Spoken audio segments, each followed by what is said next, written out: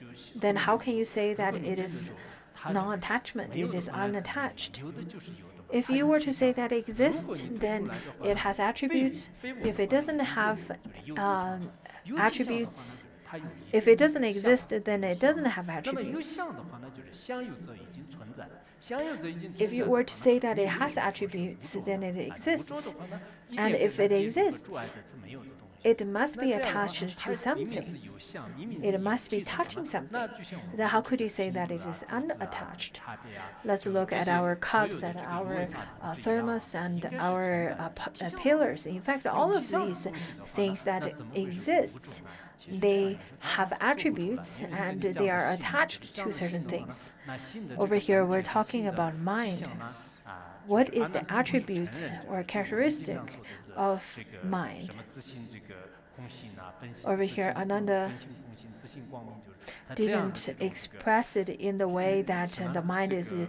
如幻的迹 empty 象呢， but 他不承认 luminous 的，他 and 不承认的话 it 呢 is 那就是 illusory and 真 dreamlike. 正是一个 Ananda 实有 didn't 那不能 recognize 不 that, 承认的一个 but 实有的东西 Ananda is 在心上 presenting 怎 it 么样 from 是没办 the 法按理 mundane 按 being's 没办法按 perspective, 理 from 所以在这个 people 方面呢 without 我们 any 应该 knowledge 了 or 解其实是 understanding 信 of the 仰的 mind. 话 So 是 he's presenting it 如果 from a 不 way 认 that 识的话呢，就是 they're 它特 still 别 thinking 麻 that 烦， mind 尤其 is 是用一些 some 分别来 existent 寻找的这个 substance. 嘛，确实有点麻烦吧。你 And 看 if 那 you 个 were to 真给 search 气度 for the 真心 mind 当 in 中 such 的 a 话呢， way 就是一 and 会儿 look 在这 at 里一会儿照那里的 this 话呢，就一直找不到。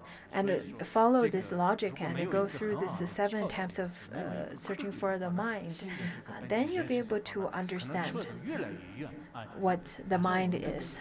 If you do not have any of the pith instructions or understanding of the mind, then by reading this, you probably would get even farther away from it. I really feel that the seven attempts of searching for the mind, I feel is really good, but the outcome is that you cannot find where the mind is. So I think it's still a little bit difficult for people to recognize the nature of mind through the seven attempts of searching for the mind. It is still not a pith instruction of Vajrayana of finding the mind. This pointing out instructions, the seven attempts of searching for the mind is so different than the ones of the Vajrayana's pith instructions.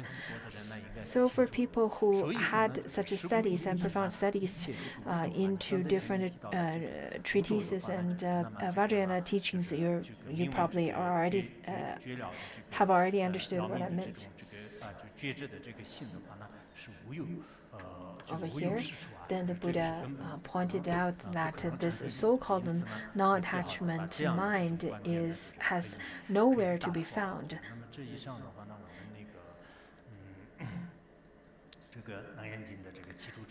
So we've already finished the 7 attempts of finding the mind in the Surangama Sutra. Lots of great masters that they consider that these 7 searches for the mind are in fact quite profound. And some masters would consider that these 7 points are very similar to the analysis from the Madhyamika. The 4 ways of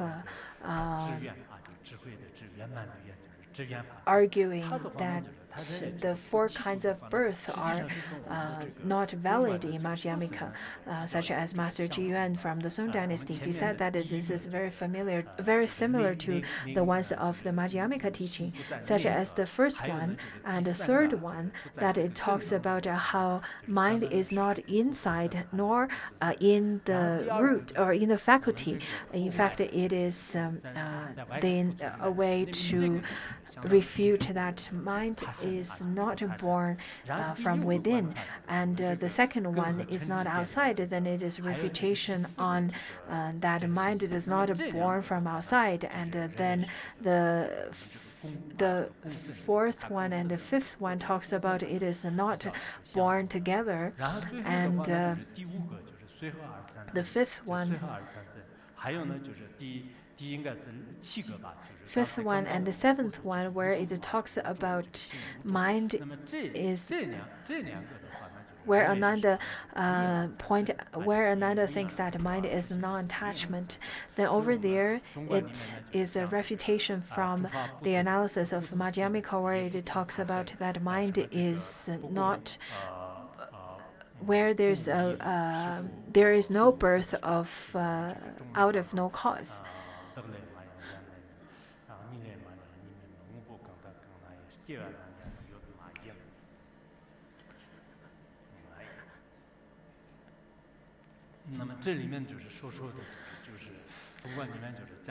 That's the teaching given in Madhyamika, where it says that all dharmas is not self-born, it is not others-born, it is not born out of no cause, and it is not born out of the conjoined causes. So these are the ways of analyzing the 7 attempts of searching for the minds. It's very similar. That's another way of looking at it. I think that's something that you can make reference to as well. Sometimes it may not be exactly the same, but at least I think we can look into it and have a certain understanding of it. Previously, we've already finished the 7 attempts of finding the mind. And the next one, so let's continue. Then Ananda arose from his seat in the midst of the great assembly, the bodhisattvas and the arhats and so on. I think previously Ananda must have been sitting. So he rose from his sitting. And over there, Ananda previously, we've already heard the questions that was asked by Ananda, and we should be very grateful to Ananda because through his questions, we heard the teachings from the Buddha. So over there, Ananda then arose from the seat in the midst of the great assembly and uncovered his right shoulder. In here, in fact, it points out that the custom at that time in India, it is a way of showing respect, a way to respect the kings when you were to see the kings, or a way to show respect to your guru or your teacher. And he placed his right knee on the ground. It is rather. After he knelt up on his right knee, he then reverently jointed his palms together and then said to the Buddha, he said that I am the Tathagata's youngest cousin.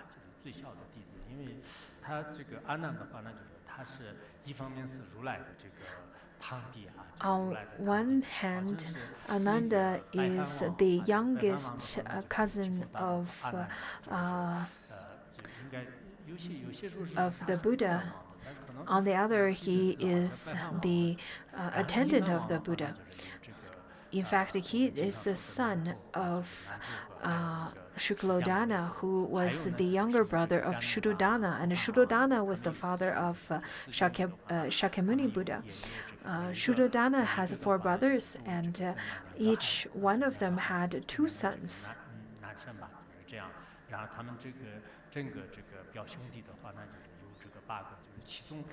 So together they had 8 sons together. So together they had 8 sons, so 8 cousins. And among all the relatives of Shakyamuni Buddha, the younger brother of Shakyamuni's father, King Shuddhodana, was Amritodana, and he was the father of Devadatta, and Amritodana was also the father of Ananda. So Ananda and Devadatta were cousins as well. And when Ananda got ordained, in fact, he was the youngest, and he started to serve and attend the Buddha. He was the youngest attendant, and he became attendant of. He was the youngest disciple at that time, also the attendant of the Buddha. And then he said that I have received the Buddha's compassionate love and affection and have left a home life, got ordained, but I have been dependent on the Buddha's affection. Sometimes we say that because of other people's affection, 特别关爱，就是这样。那么所以杜问为得at that time, as a 他这里 consequence, 因为这个原因的话， have 我还是 pursued 逛 erudition. 这个度化要不要？就是不用也可以吧，因为我是那个就是很 But 光明 I 确 am not 确实 yet 是非常渊博的。你看，我们也看出来， I have not yet attained the fruition of outflows or fruition of without outflows. 修行就是没有很好的去修行没有得到 Although 就是没有得到真 Ananda 正的 have 阿罗汉 heard lots of teachings from the Buddha because he was really close to the 欧印 Buddha, 大师 but he did not practice very diligently, so he had not attained arhathood at that 阿 time. 难在这个时候呢，就是还 And 是 according to 到了 Master 第三 Oi's 点魔的时候呢，就是 commentary, he said that at the beginning of this Surangama Sutra, Ananda had not attained any fruition yet, so he was still a mundane being. And then at the end of the third chapter, Ananda attained the first level of fruition of the Shravaka, and then the fourth chapter he attained the second level of fruition, and then later on, after the parinirvana of the Buddha, by the pressure given by Mahakashapa, Ananda then attained the full enlightenment of arhathood. And then Mahakashapa passed down the teachings and asked Ananda to protect all the teachings of the Buddha. So at that time, during the beginning of the Surangama Sutra, in fact, Ananda had not attained any enlightenment or any realization yet. So from this, we can see a great spiritual teacher such as Shakyamuni Buddha. There are the different kind of levels of beings around him, even the ones who are very close to him are as his relatives, such as Shuddhadana, such as Devadatta, and Ananda as his attendant. At the same time, his cousin did not attend arhathood at that time, even after being with the Buddha for a long period of time. Just as that, nowadays, lots of people would promote themselves because they are certain relatives, certain attendants of the teacher, of the Lama, younger brother, or children, or grandchildren, or so on, or someone who stayed in the Buddhist academy for a period of time, and they would then promote themselves because of different names. I think nowadays lots of people only look at the Lama or only look at the monastics from the perspective of their status, from where they come from, or from what kind of relations they've had with the masters. On one hand, yes, some of the people may have received lots of the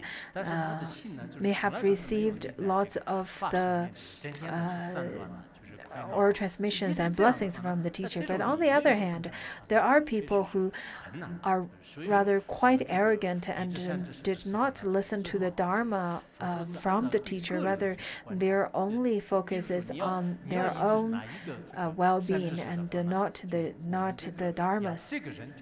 And in such a way, it's very difficult to say whether that person has the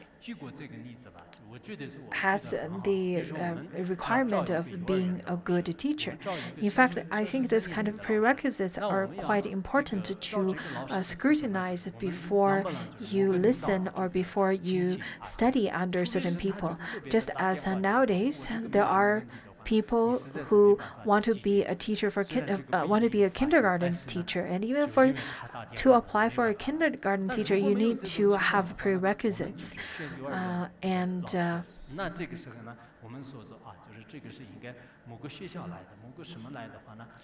you would look at his credentials. You can't just simply look at whether that person come from certain places or studied with someone. You need to know the complete credentials of that person. So over here, Ananda said that I know that the Buddha has such great affection towards me and is so compassionate to me, and I've been following the Buddha for such a long period of time, and because of that, I've heard lots of teachings by the Buddha. But over here, Ananda said that he's not diligent, therefore he had not attained realization of any level yet. Just as it is stated in the classics of the Dharma garden with groves of gems, it says that the sublime Dharma taught by the Buddha I shall practice accordingly. To practice the Dharma diligently, one is assured to achieve liberation. So, unless for very rare cases that the Lama could help you, even if you do not have any even if you do not practice diligently, but majority of the time, in fact, if you do not practice accordingly to the Dharma, then you do not, you cannot be assured to achieve liberation. Ananda, in fact, listened to lots of the teachings and were able to ask lots of questions to the Buddha, but it is so pitiful that he didn't practice accordingly. It is so pitiful that he had not really attained liberation at that time yet.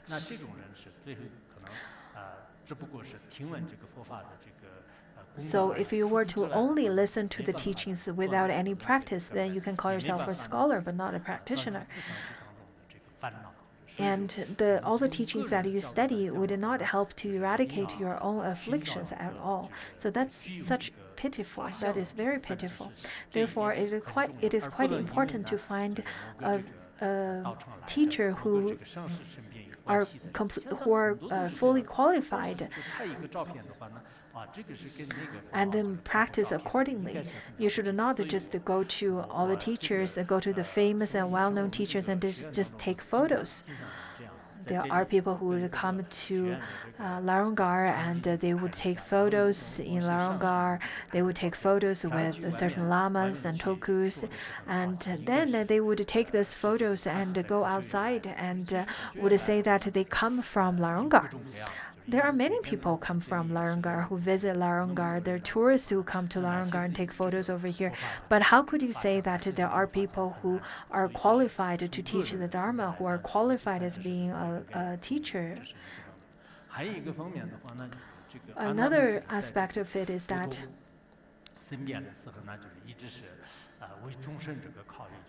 Ananda, in fact, constantly think of others when he was with the Buddha. Ananda is quite considerate to others when he attends the Buddha. There are attendants who then serves the there are the attendants who serves the teacher, but they don't really consider the well-being of others. In fact, this is quite important to. This is quite important to be an attendant around the teacher, because there are the ones who are very flattery, and there are people who are quite who would then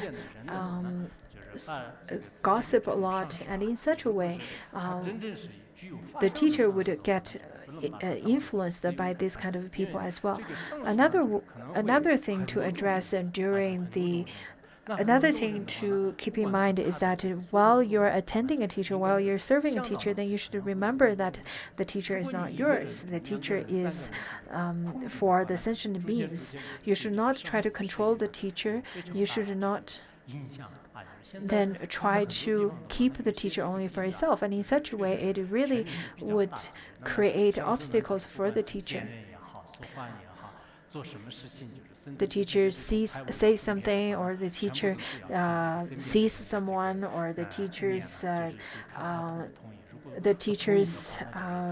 arrangement of certain wealth or objects has to go through the attendants. And in such a way, I think it would be quite disturbing or quite destructive to the teacher's Dharma activity. I've met attendance. I've met attendants of different teachers before, and at the beginning, they may appear to be great practitioners, and later on, their desire towards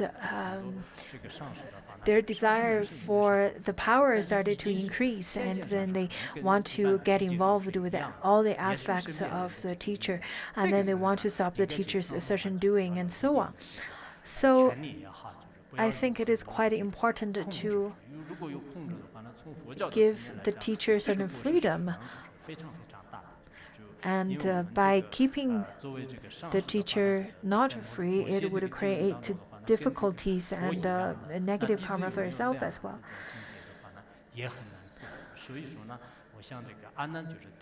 So over here, Ananda's service to the Buddha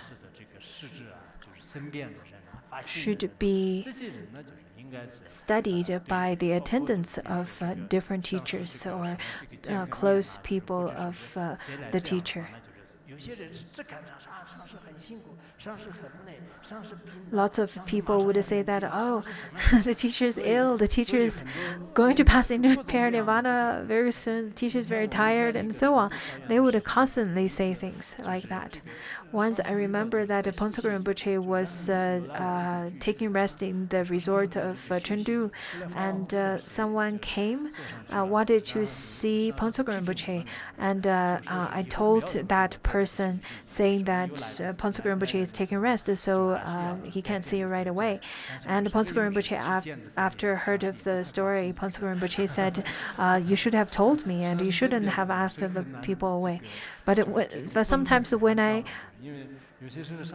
do let the people to see him, Pontsa Rinpoche would appear to be unhappy as well. And sometimes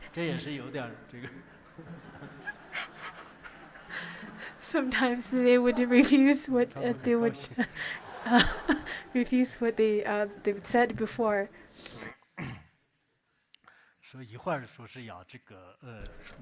They'll change their mind. Sometimes they will say that they did, and sometimes they would say they didn't. Anyhow, the attitude of the people around the teacher is in fact quite important. For people with rather really terrible attitude who are considered as close students or attendants as the teacher, then it would create rather negative impressions for the others. Or if you would appear to be very compassionate towards others and represent your teacher in such a way, then the ones who come to see the teacher, even if they're quite rude and very harsh, they would slowly increase their level of compassion. So sometimes I would reflect upon myself. I remember that I spent a long period of time with Pontsa Rinpoche, and during such kind of period of time, it was very difficult to then look at my own mistakes. But later on, I recognized that lots of the things I've done were not really the 100%, but I've tried my best. I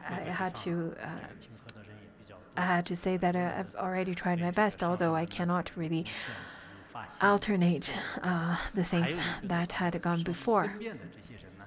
So I really want to say that people who are around the teachers, in fact, it's quite important to be in harmony with one another.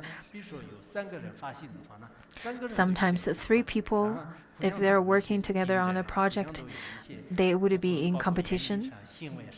Their action, their speech would show such disharmony. In fact, this is rather quite inappropriate, because if you were to have such kind of capacity to staff or serve your teacher or to serve the Sangha, then you should try your best to work for to provide your service, rather than being in the mentality of competitiveness. So it's quite important to recognize that the teacher does not belong to you. The teacher belongs to all sentient beings. 有些就是像上师比较就是像观音菩萨一样的，就是比较 There are 比较慈悲一点的 there 话 are 呢， lamas 好像 who 身边 are 的这 just 些 like 这个 Avalokiteshvara. 弟子们的话呢，就是全部都 Their 是把牛角放 disciples 在课袋里一样的，就是就互相都知道嘛，牛角放在课袋里面是什么样的。 their 所以 disciples 就是旁 are 边的这些 like 弟子们 in 呢， fact 就 for 很 me 复杂 I 的， am 那 very 别人 direct 就 and 经 I would 常 point 就 out 看 my 懵懂的人不一 disciples' 定看得出 downfalls 来，看 and 毛病很多人 if 一眼就看得出来，因为翻护人的这个特点呢，就是 and 看 for 毛病 teachers 是 who 看 are 人 really 不知道， compassionate, just like 所以他一看， 哇，这个 Avalokiteshvara, 人 they 不 wouldn't 好， say 哇，这 anything 个人 about 这 it. 点有毛 And 病， then in such a 甚 way, 至 the 他都没有毛 disciples 病的，他 would 认为有毛 just 病。 be like 所 the 以 horns 这种情 that 况 you 呢， would put 这 in 个 a 应该 pocket 向 and 阿 that 难 is 学习 hidden, 到 but it 的， would 真的很 create 重要。 lots of 这 harm 样的这些， within. 就是一个是阿难，就是这个学习的地方呢，就是一个是他对这个所有的这个弟子和 So 对佛陀 one 的这个供养 hand 方面 is 呢， that 应该值得学习。 Ananda, 虽然 in 这里 fact, 面 he 不同，但 is 是我们也看到 quite 这个其他 learned. 的这个 On the 一些 other is 这个 that 故事 Ananda 当中 really 呢， tried his 就 best 讲 to 到 serve the 为什 Buddha 么 and 这个这个阿 the 难一直是 community. 这样的话呢，就是这也是有原因的。下面阿难尊者就是他说啊，就是我是虽然这样的，佛陀对我也是很好，但是没有 And 过 now 这个侮辱的过位。 Ananda said that 正因为这样的话呢，就是不能折服啊， the 就是 Buddha 那个 was really 佛地 compassionate 罗住这个 and 无 caring 情 to me, 的 but 为难 他就 but I 是 have not 实在没办 attained 法就是带到 the 生命 level 带 of 到这个因 without 色上 outflow. 所以这个 That is the 因色 fourth 上 stage 因色的话呢， of 有些大的这个 fruition 戒 of 识 arhatship. 一般的就是可能是有一些这个 And then Ananda said that I could not overcome the Kapila mantra. I was spun around by it and sank in the house of prostitution. In the Tibetan version, it is translated as a house of prostitution or brothel, but in some other commentaries, it says it's a house of entertainment. Matangi, the Matangi woman was the mother, and the woman who, in fact, the woman or her daughter's name is Matangi woman's daughter, who then wanted to seduce Ananda. Recently, I've been trying to translate the Matangi woman's, the sutra of Matangi woman, and then within that sutra, it could very easily to see that Ananda was very much. Ananda was pursued a lot by the Matangi woman's daughter, and then the daughter continuously to follow Ananda, whether Ananda's begging for alms or went to study or wherever Ananda goes, the woman would follow him.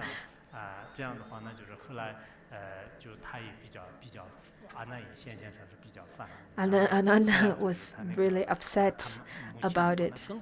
A Matangi woman didn't start with the use of Kapila mantra because she felt that the Sangha, the assembly of the omniscient Buddha, cannot be under the mantra of Kapila, under the control of Kapila mantra.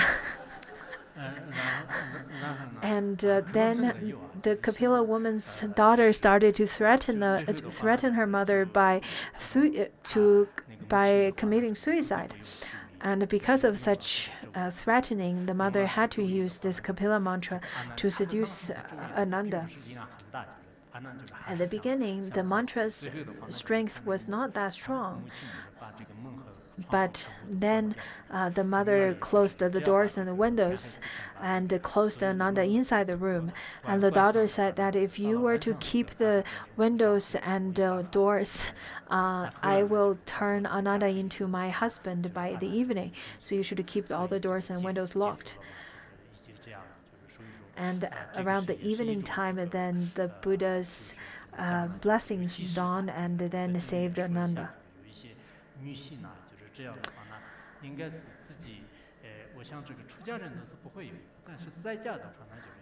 So my advice for the women, I think because of your desire, if it was not transformed onto the path of practice, then it could really create lots of harm.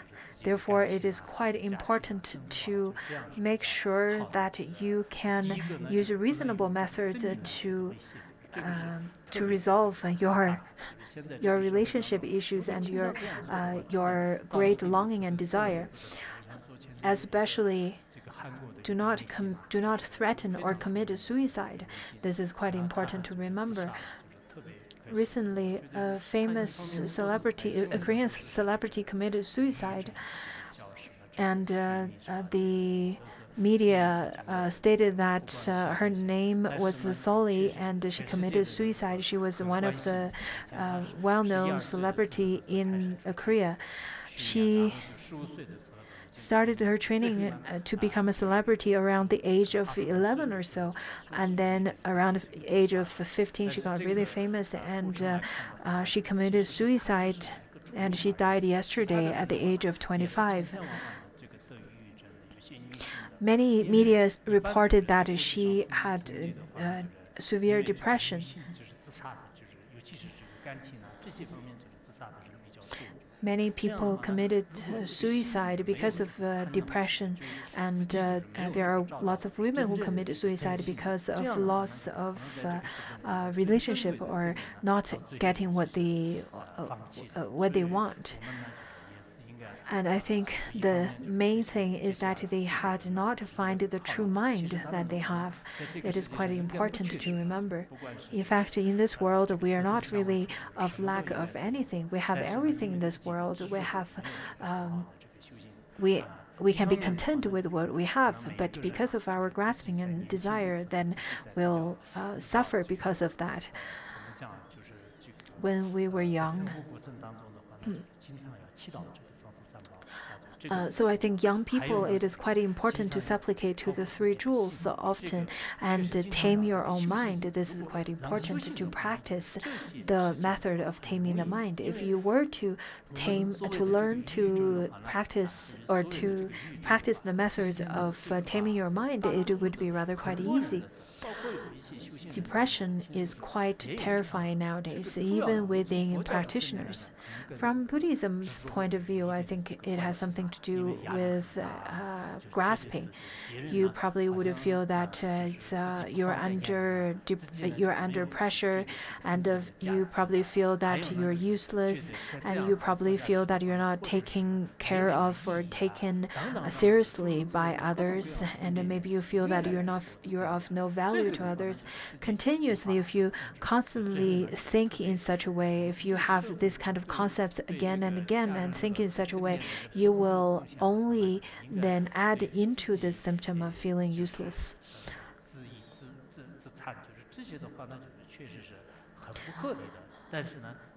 In fact, when we look at the modern symptoms of depression and harming oneself, such as cutting and so on, this kind of actions are very unreasonable and are not of logic at all, and it would harm your own as well as your family.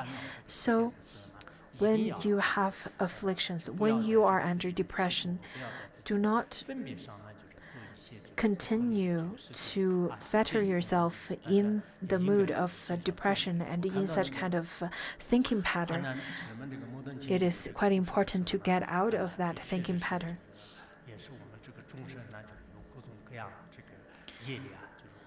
The karma of sentient beings are very different. The habitual patterns of everyone's very different. People tend to grasp onto the external phenomena and the external substance. On the other hand, we grasp on ourselves.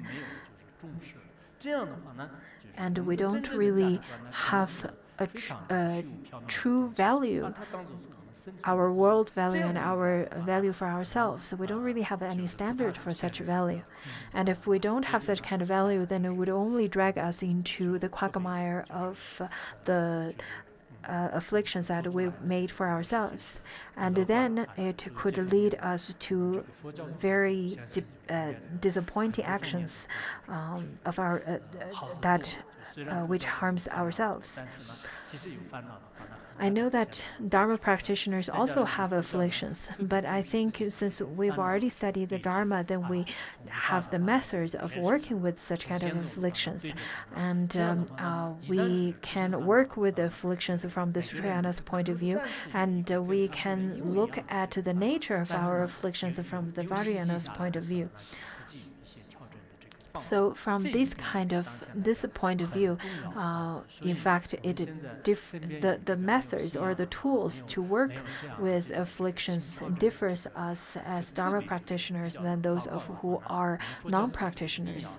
So I really call upon those of you who have already gotten those methods of working with afflictions and I really hope that you could spread this kind of methods to others who do not have such kind of 也可以 tools. 说是，一方面说是很傲慢的，就是很 I, 骄傲；一 on 方 one 面 hand, I feel very 真实的 proud 说的话呢，也许可能很多人的心真的已经 that 调整过来。如果我们没有佛法的 I 这个 feel really 传统，没有 proud 佛法的 of 这个积累， giving the 也许我 teaching 们 of 今 the 天现在 Dharma, 的有些 and 人 I'm 会有 very 今天在 certain and 也许在这 confident 个 that 另 this 外 kind 一 of 个世界 methods 当 have 中 already 真的 helped 也许可能 lots 你没有 of 遇到佛 people. 法的话，那就是也许 And 是 I know that 现在 for 是 many 在 people, 在另外一个 if 世界 they 当 had 中，因为 never 现 really 在 studied the 很多 Dharma, 人 then 对 they're probably 对这个生活的就是 no longer 比较 living in this 失 world 望啊 anymore. 就是好像那个就或者的这种这个这种 And I 心 think 绪 this 呢 kind of 不大同，就忽然呢 mentality 你遇到了 is 佛法之后， very 确实是以前做的这些事情 is quite 好像 common 非 in 常 this 简 world 单 for 对 non-practitioners. 甚至自己最后的话，那就是也 But 成 look 为 at 了 those 佛法 people 僧 who've 非常 studied the 优 Dharma. 秀的 At the beginning, 属于 maybe 像 they did 我 not 们这个佛法 feel 呢 that their 确 life 实 is valuable and 在 they 各 did 方 not 面 feel 有 that 这 the 个 life is 不公的 meaningful. 这个 But after studying the methods and the 望 teachings 向 of the Dharma, 嗯 they completely transformed themselves, 这个 and 这样 their 变化 mentality is not the same anymore.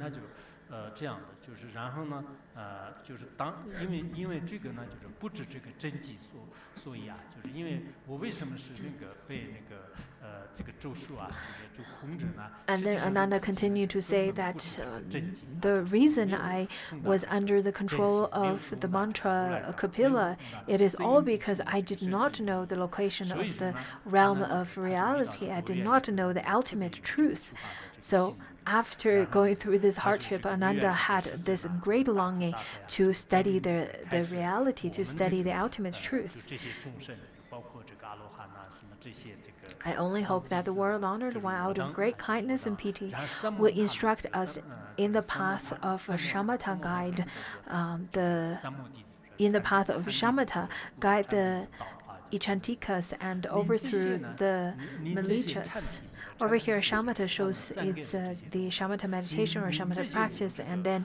the 当然他们这个 Yichantika 阿难他们 or 自己也 Shamatha 会 is show, 这个忏 means 体 it's a 阿难 meditation, 不 and 做 then 到这个。但是 Yichantika 就 means 是我们 those 这个这 of 些阿罗 people 汉 with 呐，直接 insufficient 的出 faith, 发对，阿难 and 还有道啊， overthrow 就我 the 们这些呢，就是也要出发。 Milichas. The 然后 Milichas 还有呢， means 就是这个 wrong 有所有 views. 的这些有这个忏体断了三根的这些人，那么他们呢，就是会这个逆人 So 生 he requested the Buddha to give the teaching to 让这些这个 the 断三根的 all 这 the 些 people 人 in the 摧毁 assembly 他们 as 的这 well 个 as to the 逆人 people 车 who 逆人车是他们的顽固的邪 doesn't 见，顽 have 固的这个 insuf- 恶 who 见啊，就是 doesn't have 让这些 sufficient 这个 faith 断三根的也好， and 或者 whose 是没有 faith is 因为呢 deficient. 当然真正的断三 And 根的大乘 to 道 the 是不承认 people 的 who 这个没 have 有的，但是我们 complete 民间 wrong 藏的这个 views 特别有 or 而且呢，就是业力深重的，就是这些众生呢，一定要 and 这 evil 个 knowledge and 摧 views. 毁他们的这个恶见。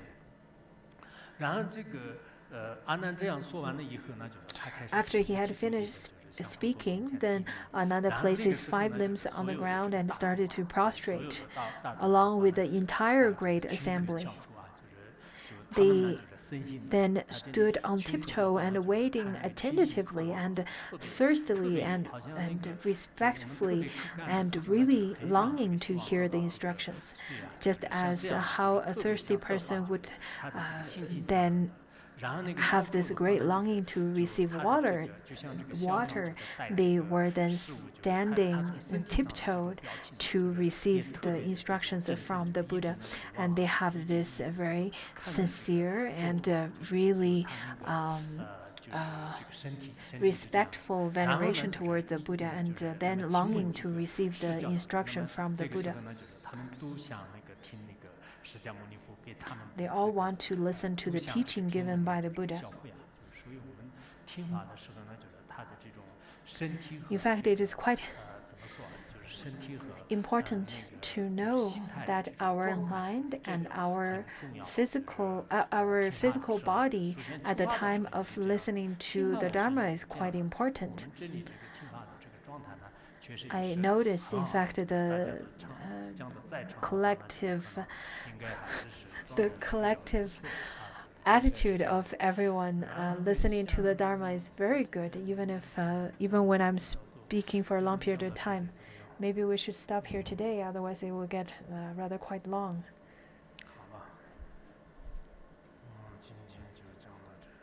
Okay, we'll stop here.